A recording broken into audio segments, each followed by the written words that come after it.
पाकिस्तानियों की जुबानों पर एक नई पाबंदी लगाई जा रही है। इस पाबंदी का नाम है फायरवॉल। आप अगर हुकूमत पर तनकीद करते हैं, इस हुकूमत को उसके फर्ज याद दिलाते रहते हैं, इनको शर्म दिलाते रहते हैं, या इनको फार्म 47 याद दिलाते हैं, तो आपके YouTube channel, Facebook account, x यानी साहब का ट्विटर अकाउंट और दूसरे सोशल मीडिया अकाउंट्स की रीच काफी गिरने वाली है, या आपके अकाउंट डिलीट होने वाले हैं या फिर ब्लॉक होने वाले हैं। ये सब क्यों हो रहा है? क्योंकि पाकिस्तान में इस वक्त डिक्टेटरशिप है, और डिक्टेटर ना तो हथियार से डरता है ना बम से डरता है। डिक्टेटर का सबसे बड़ा खौफ लोगों का बोलना होता है, आपका बोलना होता है। इसलिए पाकिस्तान में आपके बोलने पर पाबंदी का फैसला कर लिया गया है। लेकिन इस पाबंदी से बचने के लिए कुछ मुफीद ट्रिक्स आपको बताने लगा हूं, जिससे आपके अकाउंट की रीच इस फायरवॉल से ज्यादा नहीं तो 50% महफूज रह सकती है। सबसे पहले जानना होगा कि फायरवॉल है क्या और ये काम कैसे करती है। आइए जरा समझते हैं। दरअसल फायरवॉल एक ऐसा सॉफ्टवेयर है जिसके अंदर कई तरह के प्रॉक्सी प्रोग्राम्स इंस्टॉल होते हैं। फायरवॉल की तकरीबन 4 अकसाम है। पहली 3 अकसाम तो ऐसी अकसाम है जो आपके डाटा या आपके कंप्यूटर या कंप्यूटर से निकल कर जाने वाले डाटा को उनके रास्तों पर महफूज रखती है, किसी भी बैरूनी हमले को उनके डाटा से बचाती है।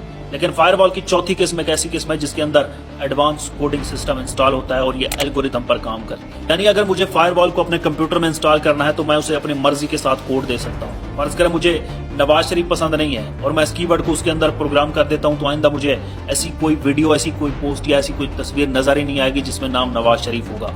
लेकिन रुकें, ये सॉफ्टवेयर इतना भी चालाक नहीं है। अब अगर किसी ने भगोड़ा शरीफ या डीलर शरीफ लिख दिया तो इसको ये नहीं रोक पाएगा, क्योंकि मैंने इसको सिर्फ नवाज शरीफ का कीवर्ड दिया था। इसी तरह अगर किसी को इमरान खान नहीं पसंद और उसने इसको इमरान खान का कीवर्ड दे दिया तो इमरान खान को तो ये रोक लेगा। लेकिन किसी ने कैदी नंबर 804 लिख दिया, कौमी हीरो लिख दिया, मकबूल तरीन लीडर लिख दिया या सिस्टम का अब्बा जान लिख दिया, तो उसे ये फायरवॉल नहीं रोक पाएगी। तो एक तरीका तो यही है कि आप गेस करें कि ये डिक्टेटर की हुकूमत किन अल्फाज से डरती है, लिहाजा उनके मुतबादल अल्फाज लिखें और मुतबादल अल्फाज बोलें। इस फायरवॉल को शिकस्त देने का सबसे बेहतरीन और सस्ता तरीका वीपीएन का तरीका भी है, लेकिन अक्सर फ्री वीपीएन सिर्फ आपकी डिवाइस का आईपी एड्रेस बदल सकते हैं, जिससे ब्लॉक वेबसाइट्स तो खुल जाती हैं, लेकिन ये मुखालिफ आईपी एड्रेस को आपका एड्रेस पहचानने से नहीं रोक सकते। इसलिए हो सकता है कि आम वीपीएन इस फायरवॉल के आगे काम ना कर सके, लेकिन दुनिया में ऐसे पेड वीपीएन मौजूद हैं जो फायरवॉल की कोडिंग को बआसानी शिकस्त दे सकते हैं। एक और तरीका जो आपको तकरीबन 30 से 40% फायरवॉल से रोक सकता है, अपने इंटरनेट कनेक्शन का बराह रास्त इस्तेमाल खत्म कर दें। मिसाल के तौर पर आप अपने मोबाइल में सिम डालकर आम तरीके से इंटरनेट इस्तेमाल कर रहे हैं, तो ऐसा करने की बजाय इंटरनेट सिम किसी और मोबाइल में डालें, उसका इंटरनेट ऑन करके, उसका हॉटस्पॉट ऑन करके किसी दूसरे मोबाइल पर आप उसका नेट इस्तेमाल करें। इससे यह होगा कि आपका आईपी एड्रेस किसी दूसरे मोबाइल नेटवर्क के साथ बराह रास्त मुंसलिक नहीं हो पाएगा। एक और मौसर तरीका यह भी है कि जिस सोशल मीडिया ऐप को आप इस्तेमाल करते हैं उसे आप अनइंस्टॉल कर दें। अब एक वीपीएन कनेक्ट करें जो आपका आईपी एड्रेस किसी दूसरे मुल्क का लगा देगा।